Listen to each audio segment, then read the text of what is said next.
Yeah, hey, you can have some fun in this car.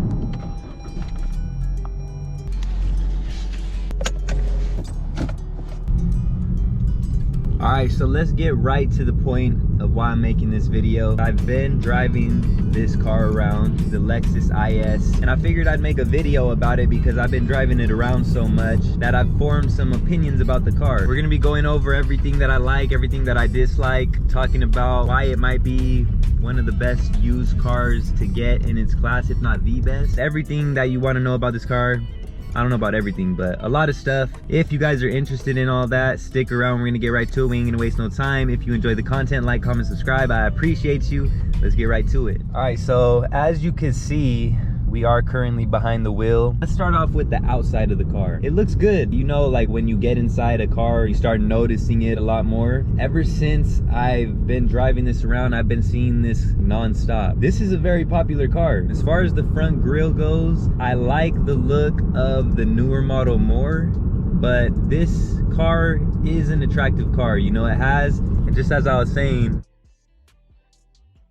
just passed by another one of these vehicles. I'm telling you, I see these cars everywhere now. It's an attractive looking car. You know, I like it. It's nice and compact. It has some aggressive features to it. I like how the headlights are. This is a 2016. I like the taillights more on this car, a lot more than the new models. I don't know why all the new cars, all the new car manufacturers are coming out and the cars got one strip in the back, you know, with the rear tail light. I don't like that. It's like they're going for a futuristic look or something, but I'm not really feeling it. And I don't really have too much to say about the look other than that. I would say it does feel like more of a girlish type of car, just my opinion. Obviously, this car could be for anybody and you can fix it up to like have it however you like. And maybe it's just this particular model. It's not for me, but I like the look of it, you know, if that makes any sense. So as far as the interior goes, and this is the 2016 model, the interior is nice. It's not over the top, but I like it. You know, I don't have too much to say about it. I don't really like the glossiness. I'll say that about any car. I'm not into the glossy black. It has it right here, a little bit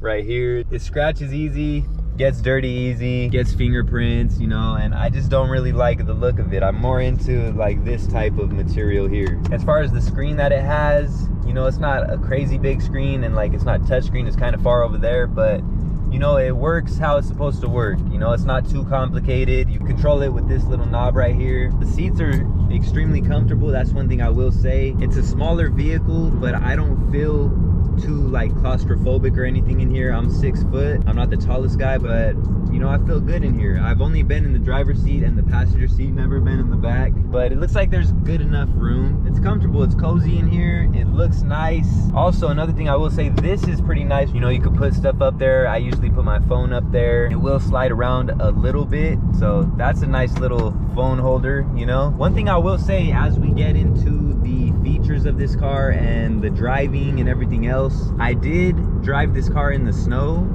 You see it has a snow feature here. That was my first time ever driving in the snow and the roads were a little icy. I did slide a little bit, but you put it in snow mode and it does good. You know, I felt safe.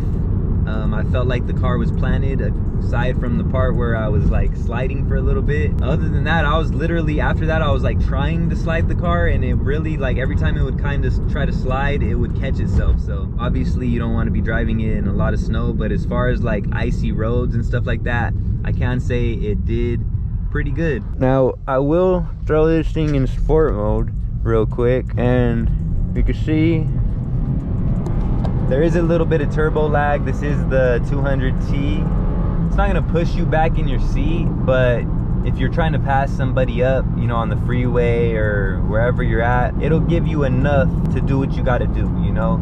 It's not gonna impress anybody when you step on the gas, but it's not the slowest car in the world, like I said. One thing I don't like, when it is in normal driving mode, it takes a little time to get going, and then in sport mode, it's the same thing. You know, you get a little bit of that turbo lag. It's not the most responsive, but that's going to be kind of expected when you have a turbo vehicle. Some a little more, a little less. This one has, I would say, a reasonable amount of lag. Now you can turn the traction control off. You just hit that button right there. Let's see what this thing could do. Let's see. I don't have the draggy on me, but we'll do a little launch.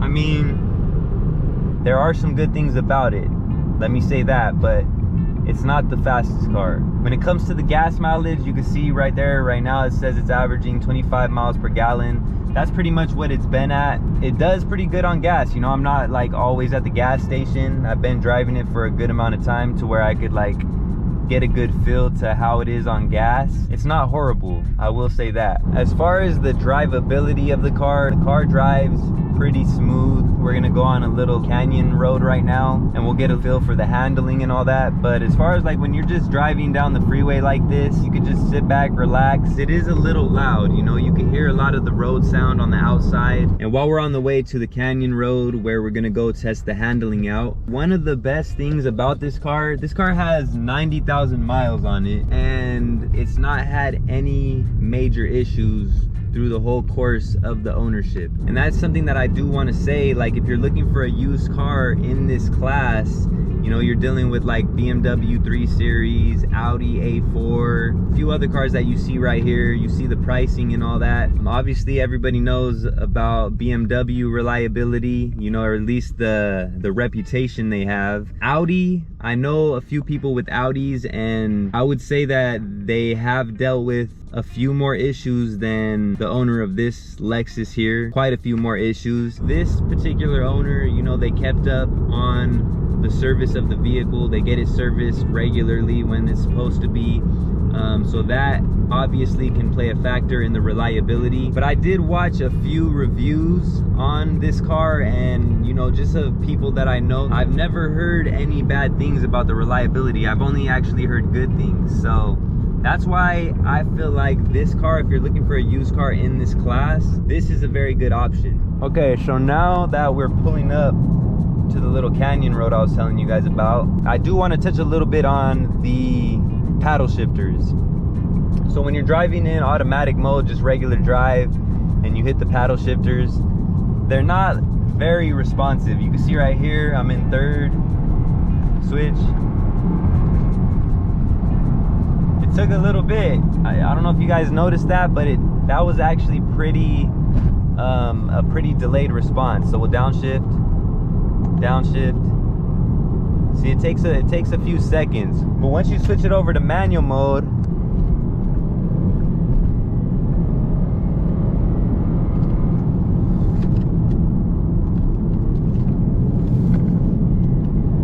it actually does become more responsive. And I will say the handling isn't bad. This is the first time I've taken it on a road like this and I'm not mad at the handling. See what this thing can do it a little bit.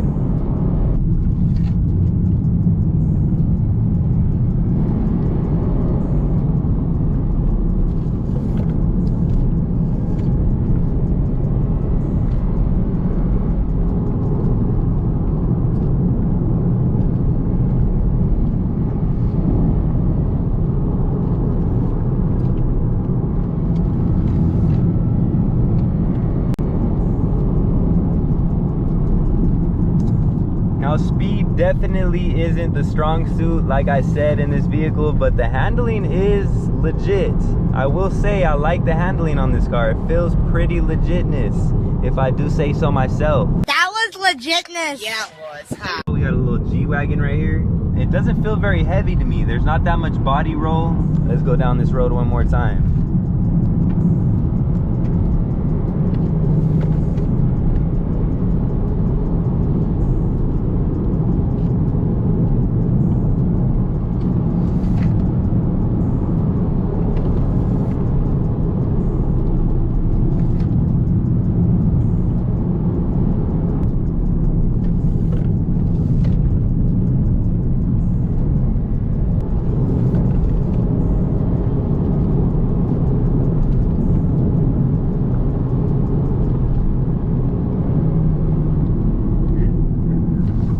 Yeah, hey, you can have some fun in this car. Woo! All right. throw it back in auto mode. I've seen enough to say that this car handles good. I would personally love a little more speed. So if you want a little more speed, obviously go with something like a 300 or even higher than that, depending on your budget. If you're going for something a little more economical, you know, a little more gas friendly, this one does fairly well on gas. No complaints from me. As far as the sound goes, it's not a loud car. Obviously, you can hear it a little bit once you get higher in the RPMs, but I don't know, you could throw like an exhaust on it or something. I wouldn't personally do it, but I would say, like, if you're trying to get something for performance, I would go a little higher than the 200T. This car right here is going to be great for reliability. It's going to be great for everyday use, you know, as an everyday driver.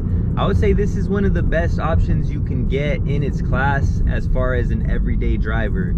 It's reliable, it's good on gas, you have enough power to, you know, get around people if you need to. It's very comfortable, you know, so if you're gonna be doing a lot of driving, like I said, I'm 6 foot and I'm not like crammed in here or nothing. I have enough leg room down here. So overall, I like this car. Would I purchase it myself?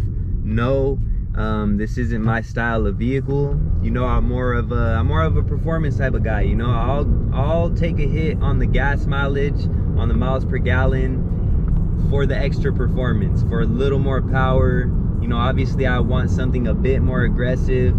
I do feel like this car is catered more towards women, and no offense to any males who have this vehicle, because you can, you know, fix it up to make it look how you want to, you know. And there's a lot of upgrades. I've seen people do things to this car and make it look really good. It's a really good looking car, just straight from the factory. So there, you know, it has a lot of potential. The main thing was very reliable and everything we went through. So if you're in the market for a car in this class, I would say that this is a very good choice. If you guys enjoyed the content, like, comment, subscribe. It helps out tremendously. Let me know what else you guys want to see. Other than that, that's gonna do it. I'm gonna catch you guys on the next one. Louie 1391 checking out. Salute. Appreciate y'all.